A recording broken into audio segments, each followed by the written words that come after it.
Olá, meus amigos! Estamos aqui para homenagear Eli Lopes Meireles, 30 anos sem Eli Lopes Meireles, e nós vamos atualizar, com base na Constituição de 88 e na atual legislação infraconstitucional, um parecer de Eli Lopes Meireles, encontrado aqui no volume 9 dos seus Estudos e Pareceres de Direito Público. O parecer, meu amigo, é de 15 de maio de 1984. 84 eu estava entrando na faculdade. Lembra a sua matrícula? Não sei se, como a minha faculdade, Cândido Mendes, aqui no centro do Rio de Janeiro, a matrícula do aluno começa sempre com o ano, né? A minha matrícula era 84 ou não sei o quê, o resto eu já esqueci, mas era 84 porque foi quando eu ingressei na universidade. E o tema é requisição. Escolhi o tema requisição porque é um tema de momento, né? Nós estamos vivendo calamidade pública.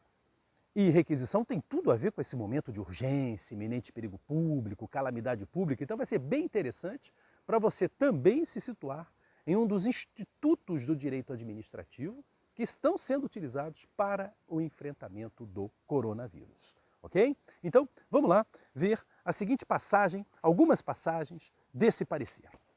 O nome do parecer é Requisição de Bens, Perigo Público Iminente. E na ementa, ele já começa dizendo: somente em face de perigo público iminente pode a administração requisitar bens nos termos do parágrafo 22 do artigo 153 da Constituição da República.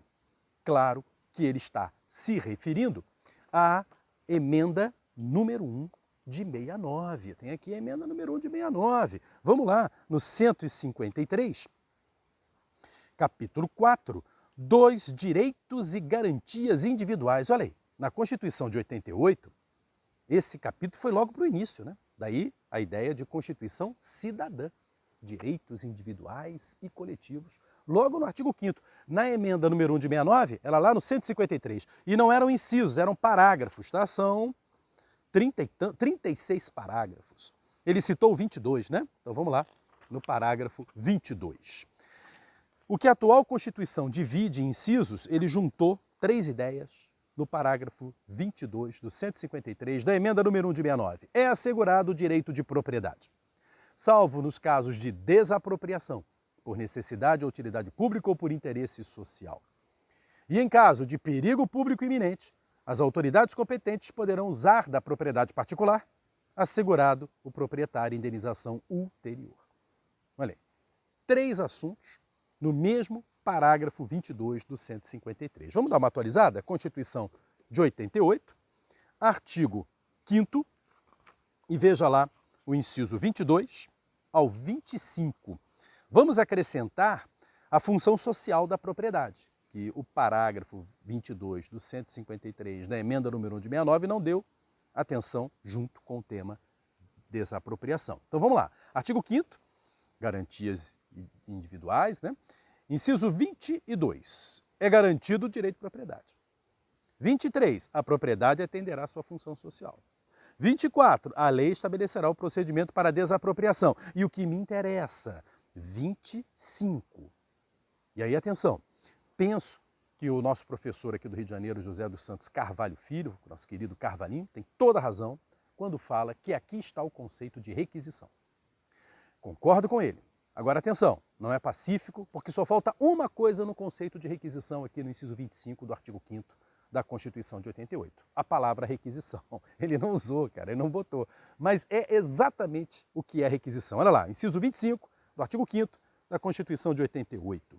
No caso de iminente perigo público, a autoridade competente poderá usar da propriedade particular assegurada ao proprietário indenização ulterior se houver dano. Perfeito. É isso que é a requisição, com as suas 2 grandes características, né? Sempre iminente perigo público e sempre indenização posterior. Porque primeiro eu uso, estou diante de uma urgência, depois a gente senta e discute eventual indenização. E essa questão da indenização na requisição é bem interessante para você analisar outros institutos, comparar com outros institutos.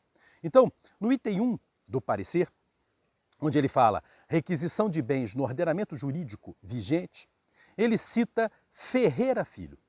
Coloca só, Ferreira Filho considera. Ferreira Filho é Manuel Gonçalves Ferreira Filho. É um constitucionalista espetacular. Eu tenho um livro dele de direitos humanos ótimo, Manuel Gonçalves Ferreira Filho. E olha só como ele acerta na mosca na colocação. Então, Eli citando Manuel Gonçalves Ferreira Filho. O ato pelo qual o poder público retira um bem do patrimônio particular para dele usar como entender, mediante indenização justa, em dinheiro mais posterior. Esclarecendo que difere do confisco, por prever indenização, e da desapropriação, por ser posterior à indenização. Perfeito. Quem estuda comigo já há um certo tempo sabe, eu falo sempre isso, né? Diferença entre confisco, requisição e desapropriação. Na desapropriação, a indenização é prévia, não é isso? Justa, prévia, em dinheiro, tem as suas exceções, né? Mas essa é a regra. Na requisição é posterior, cara. Estou diante de uma situação de urgência, eu tenho que usar, depois a gente senta e discute se houve prejuízo e quanto ele está orçado. Agora, muita atenção, o confisco não tem indenização. O confisco é punição, é perdimento de bens, é penalidade. Então não há o que se falar em indenização. Vejam, durante a pandemia, nós vimos, vou dar um exemplo concreto, o Estado de São Paulo fez a requisição de respiradores de uma fábrica numa cidade na região metropolitana de São Paulo. Eu não me recordo, me foge aqui o nome da cidade, mas eu me recordo da reportagem. E na reportagem foi usada a expressão Dória confisca. Confisca respiradores. Está errado. Porque confisco é punição. Confisco é não pagar nada, meu irmão. É nada grande, te punindo. Então, vejam, não foi o que aconteceu. O que ele fez foi requisição. A mídia pode errar, porque o objetivo da mídia é se comunicar. Eu vou te dar um exemplo, como ela erra, mas acerta. No governo Sarney, nós tivemos o tabelamento de preços, estão lembrados? Plano cruzado, que nós obviamente chamávamos de furado, porque não deu certo, né? Enfim, mas nesse plano cruzado, o tabelamento fez com que a carne desaparecesse do mercado. A arroba do boi foi tabelada. O pecuarista manteve o boi no pasto. Pô. Vender por um preço abaixo do custo não vale a pena. Aí o que aconteceu? Começou a faltar carne. Aí o que fez o Sarney? Sarney requisitou o gado. Mas eu me lembro, Globo, Folha e JB à época. Primeira página, Sarney confisca o gado. Pronto. Todo mundo entendeu que amanhã tem carne. Todo mundo entendeu. Agora imaginem só, Sarney requisita o gado. Oh, ia parar, requisita, o que ele vai fazer com o gado? Então veja, a mídia cumpre o seu papel, né? Perfeito, ela se comunicou, poucas palavras, todo mundo entendeu. Mas nós, da área jurídica, principalmente nós que nos preparamos para concurso, cara, isso é um erro fatal. Eu não posso confundir confisco com requisição. Então, obrigado, Eli Lopes Meirelles, pela lição. Obrigado, Manuel Gonçalves Ferreira Filho, citado por Eli Lopes Meirelles, aqui no Parecia. Muito bem, avançando, chamo a sua atenção que a requisição é um ato de império. Perfeito. Olha aqui, Eli Lopes Meirelles. Trata-se, portanto, de ato de império do poder público e, como tal, discricionário, quanto ao objeto e à oportunidade da medida extrema. Perfeito. E estendo isso à declaração de quarentena, à declaração de obrigar as pessoas a ficarem em casa. E não sei se já perceberam, alguns governadores, prefeitos, recorreram a juízo, cara, para fazer o lockdown, né, a quarentena, com receio de lá na frente, quem sabe, ser processado e tal. Olha, totalmente desnecessário. Isso é uma medida administrativa, faz parte da conduta do chefe do executivo diante de situação de urgência. Similar à requisição, pô. Então, não era necessário ir a juízo para definir a quarentena. Isso é uma decisão administrativa na defesa da saúde da população, discricionária, avaliando a situação, o momento, devidamente motivado, tomando-se essa decisão. Muito bem. Uma passagem interessante para ligar ao iminente perigo público, do qual é fundamental para a requisição, né? Por outras palavras, os fatos que levam à presunção de iminência de perigo coletivo, segundo a doutrina, são os mesmos que autorizam a dispensa de licitação, nos termos da letra A e H do parágrafo 2º do 126 do Decreto-Lei 200 de 67. Olha, minha gente, a lei de licitação já foi o DL 200 de 67. Depois veio o 2.300, Decreto-Lei 2.300 de 86. Eu lecionei pelo 2.300 de 86. E olha, o 2.300 de 86, ele é a cópia da Lei Paulista de Licitação.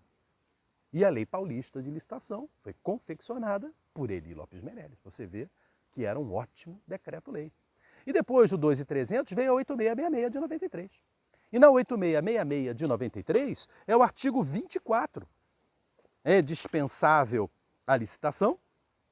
Inciso 3º, no caso de guerra e grave perturbação da ordem. E no famoso inciso 4º, contratação emergencial, né? Em casos de emergência ou calamidade pública, onde você vai trazer esse mesmo contexto da requisição. Ele fecha o parecer se colocando contrário à requisição feita por um dos municípios do estado de São Paulo, alegando que faltava exatamente o iminente perigo público. E diante do fato, olha que interessante a relação que ele faz com o Instituto da Desapropriação Indireta.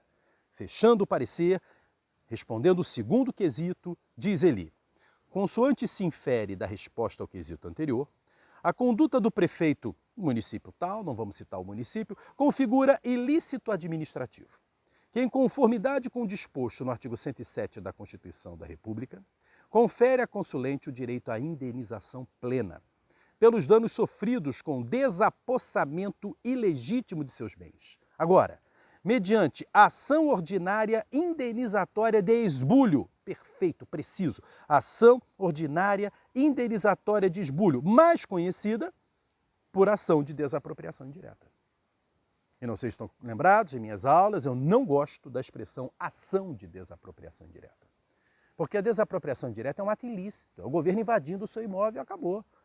Então não tem ação de desapropriação indireta, tem ação ordinária de indenização, ou como muito bem fala Eli Lopes Meirelles, ação ordinária indenizatória de esbulho, que me parece o nome mais técnico. Ok? Então espero ter ajudado aí no seu estudo, homenageando Eli Lopes Meirelles. Viva Eli Lopes Meirelles, 30 anos sem Eli. Até o próximo parecer. Valeu!